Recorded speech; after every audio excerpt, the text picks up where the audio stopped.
Hello everyone, I am Dr. Pawan Kumar Jha from Synergy Group of Institution. Today we will discuss what do you mean by profitability ratio. बच्चे जैसे कि पहले भी हम लोग discussion कर चुके हैं कि प्रॉफिटेबिलिटी रेशियो होता क्या है, थोड़ा यहाँ पर हम लोग इसको रिकॉल करेंगे, थोड़ा इसको समझेंगे वन सेंटेंस में कि प्रॉफिटेबिलिटी का मतलब है कोई भी कंसर्न, कोई भी बिजनेस ऑर्गेनाइजेशन जो भी मनी या रेवेन्यू का लो आप जनरेट करता है from their selling and purchasing of goods and services. तो यहाँ पर ये समझना है कि वो प्रॉफिटेबिलिटी रेशियो को क्लासिफाइड किया गया है। Basically profitability ratio are also classified into 3 category. ये 3 कैटेगरी में इसको क्लासिफाई किया गया है। फर्स्ट जो है वो कहता है कि profitability ratio are based on sales. दूसरा कहता है profitability ratio are based on क्या, कैपिटल एम्प्लॉयड। और तीसरा कहता है profitability ratio based on earning on share. तो पिछले हम लोग ये 2 टॉपिक डिस्कशन कर चुके हैं। आज इसका तीसरा और लास्ट टॉपिक है profitability ratio based on earning on share. तो इसमें बेसिकली कुछ ऐसे वर्ड को हम लोग को समझना है जिसको कि बहुत जरूरी है। सबसे पहला इसमें आता है EPS, जिसको शॉर्ट फॉर्म में कहते हैं अर्निंग पर शेयर। देखो कोई भी कंपनी जब अपने शेयर होल्डर को डिविडेंड डिस्ट्रीब्यूट करता है, क्योंकि ये चीज हम लोग को समझना है कि कंपनी अगर शेयर होल्डर को डिविडेंड डिस्ट्रीब्यूट नहीं करेगा तो निश्चित रूप से कंपनी से वो शेयर होल्डर पैसे का डिमांड करेगा। और जब शेयर की हम बात करते हैं तो share are also classified into 2 category, equity shares and preference shares. तो जो equity dividend, equity share holder को पैसा जो मिलता है एज अ डिविडेंड के रूप में, वो तभी मिलता है जब ऑलरेडी प्रेफरेंस शेयर होल्डर को डिविडेंड मिल चुका होता है। अगर प्रेफरेंस शेयर होल्डर को डिविडेंड नहीं मिलता है तो वो क्या करेगा कि इसका तो सवाल ही नहीं उठता है। तो इक्विटी शेयर होल्डर को डिविडेंड वो कहां से डिस्ट्रीब्यूट करेगा? यानी चूंकि राइट ही होता है प्रेफरेंस शेयर होल्डर का, प्रेफरेंस शेयर होल्डर का यही राइट होता है कि जब कभी भी कंपनी डूबती है या इंसॉल्वेंट होती है तो उस कंडीशन में, उस सिचुएशन में सबसे पहले चाहे वो कैपिटल का पार्ट हो चाहे वो डिविडेंड का पार्ट हो, दोनों ही उसको इक्विटी शेयर होल्डर से पहले मिलने का राइट रखता है वो। तो यहाँ पर जो इसमें कुछ फॉर्मूला है जो हम लोग डिस्कशन यहाँ पर करेंगे, EPS रेशियो इसमें लगा दे तो अच्छा है, अर्निंग पर शेयर रेशियो। ये कहता है, ये रेशियो का जो बेसिक जो मीनिंग है या ये जो रिलेशनशिप शो करता है वो आपको उस अमाउंट को, यानी जो प्रेफरेंस शेयर होल्डर को डिविडेंड देने के बाद पैसा बचता है, यानी आप इक्विटी शेयर होल्डर को डिविडेंड के रूप में कितना अमाउंट देने के लिए आप रखे हुए हो, तो इसका मतलब होता है, इसको हम लोग ये कह सकते हैं कि नेट प्रॉफिट। नेट प्रॉफिट मतलब यहाँ पर ये वर्ड है कि net profit after preference dividend. Preference dividend का मतलब जो प्रेफरेंस शेयर होल्डर को डिविडेंड डिस्ट्रीब्यूट कर चुके हैं तो उसको पेमेंट करने के बाद जो भी प्रॉफिट बचता है।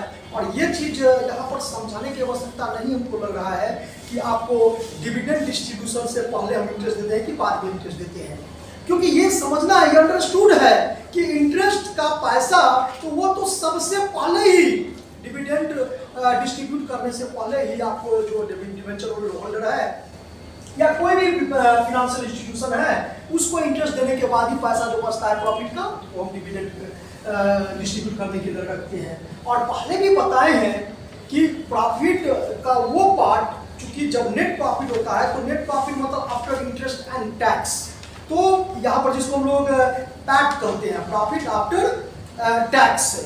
तो या अगर उससे पहले जाए तो उसको हम लोग एक वर्ड और भी था, EBIT का यहाँ पर फुल फॉर्म था earning before interest and tax. और इसी EBIT में से अगर हम इसमें से लेस कर दें यहाँ पर लेस इंटरेस्ट, ठीक है, तो यहाँ पर आ जाएगा EBT यानी अर्निंग बिफोर टैक्स, ये अमाउंट आ जाएगा। और फिर इसमें से अगर हम इसको लेस कर दें टैक्स, इसमें से टैक्स अगर हम लेस कर दें तो यही जो आ जाएगा इसी को हम लोग पैट कहते हैं, प्रॉफिट आफ्टर टैक्स कहते हैं। यानी यही पैसा को देखने के बाद कंपनी ये डिसीजन लेता है कि कितना अमाउंट हम अपने ग्रोथ करने के लिए रखें और कितना अमाउंट हम डिविडेंड को डिस्ट्रीब्यूट करने के लिए रखें। तो जो डिविडेंड के डिस्ट्रीब्यूट करने के लिए रखते हैं तो उसमें भी 2 कैटेगरी होता है, एक तो प्रेफरेंस शेयर होल्डर को कितना डिविडेंड डिस्ट्रीब्यूट करें और दूसरा हम इक्विटी शेयर होल्डर को डिविडेंड कितना डिस्ट्रीब्यूट करें। तो यहाँ जो ईपीएस रेशियो कहता है कि आपको वो प्रॉफिट चाहिए जो आप प्रेफरेंस शेयर होल्डर को डिविडेंड डिस्ट्रीब्यूट करने के बाद जो प्रॉफिट बचता है। तो यहाँ पर अगर हम लोग इसको समझे फॉर्मूला अगर हम यहाँ पर लिखे कि अर्निंग पर शेयर का एक और भी नाम इसको शॉर्ट फॉर्म में भी हम कह सकते हैं ईपीएस रेशियो। शॉर्ट फॉर्म में यहाँ पर क्या कर सकते हैं, या शॉर्ट फॉर्म में हम लोग इसको ईपीएस रेशियो। अब ईपीएस रेशियो का जो यहाँ पर फॉर्मूला है वो यही कहता है कि net profit after interest tax and preference dividend. यहाँ पर यही वर्ड हम बार-बार से आपको समझाने की कोशिश कर रहे हैं कि net profit after interest tax and preference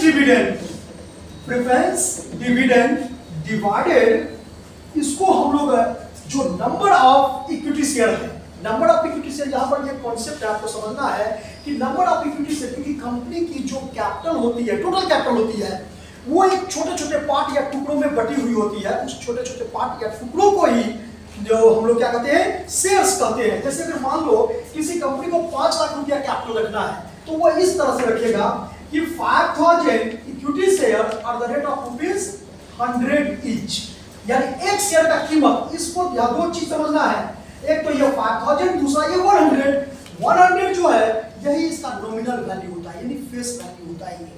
और ये जो हुआ यही आपको क्या हुआ, नंबर ऑफ शेयर्स हो गया। तो यहाँ पर जो फॉर्मूला है EPS ratio shows the relationship between net profit after interest tax and preference dividend and number of equity share, यानी इन दोनों के बीच में कि क्या रिलेशनशिप है वही आप इस रेशियो के माध्यम से जानकारी प्राप्त कर सकते हैं। एक बार फिर से इसको समझ लें कि EPS ratio shows the relationship between net profit after interest tax and preference dividend and ये क्या कहते हैं, नंबर ऑफ इक्विटी शेयर। यहाँ पर नंबर ऑफ इक्विटी शेयर का मतलब ये हुआ कि कितना आपके पास में इक्विटी शेयर नंबर, कितना इक्विटी शेयर है और उसको आप किस हिसाब से डिविडेंड देने के लिए पैसा आपके पास बचा हुआ है। तो यही इसका बेसिकली रिलेशन शो करता है। तो आई होप कि इसमें फर्स्ट जो रेशियो जो आप समझे हैं तो इसको समझ में आया होगा, ये फर्स्ट रेशियो। दूसरा सेकंड है इसमें कि प्राइस अर्निंग रेशियो, इसमें सेकंड नंबर को समझेंगे प्राइस। अब अगर ये डेटा आपका गिवन नहीं है, ध्यान दें कि net profit after interest tax and preference dividend is not given in the question, तो इसका मतलब है कि वहां पर बिफोर दिया हुआ होगा, जो ईबीआईटी के बारे में भी हम लोग डिस्कशन किए कि अगर आफ्टर नहीं है तो इसका मतलब उसमें बिफोर गिवन होगा, और जब बिफोर गिवन होगा उसको आफ्टर में जाने के लिए आपको डिडक्ट करना पड़ेगा। लेकिन अगर आफ्टर से बिफोर में जाएंगे तो आपको ऐड करना पड़ेगा। ये तो कॉन्सेप्ट समझना है कि मान लो मेरे पास 10,000 रुपया है और वो 500 रुपया, 500 नहीं मतलब 5,000 आप समझ लो कि अब मेरे पास 10,000 रुपया बचा हुआ है 5,000 टैक्स देने के बाद।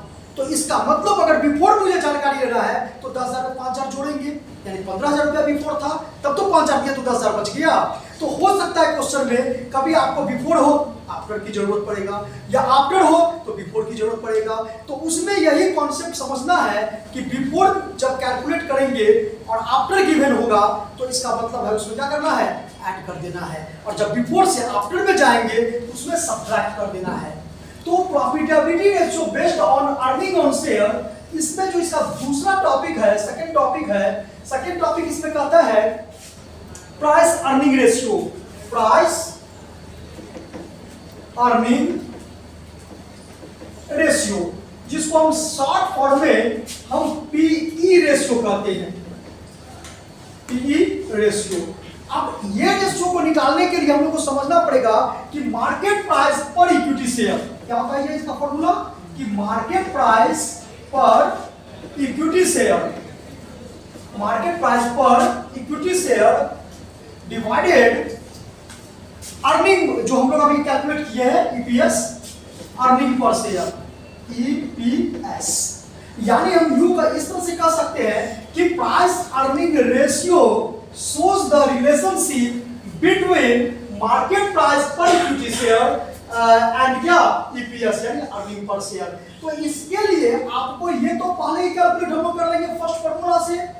अगर आपको ये कहे क्वेश्चन में कि from the following information find out the PE ratio, तो आप पीई रेशियो कहे तो वहां अंडरस्टूड है ईपीएस, क्योंकि जब तक आप ईपीएस नहीं निकालोगे तो आपको पीई रेशियो समझ में नहीं आएगा, निकाल भी आप नहीं सकते हो, क्योंकि आपका दूसरा यहाँ पर फिगर यही है। और रहा बात मार्केट प्राइस पर इक्विटी शेयर, अभी आपको एग्जांपल में समझाए थे कि अगर मान लो 5000 इक्विटी शेयर है और इसका एक शेयर का कीमत 100 ईच है, इस तरह से कंपनी का जो कैपिटल हो जाएगा इक्विटी शेयर कैपिटल वो ये हो जाएगा 5 लाख हो जाएगा।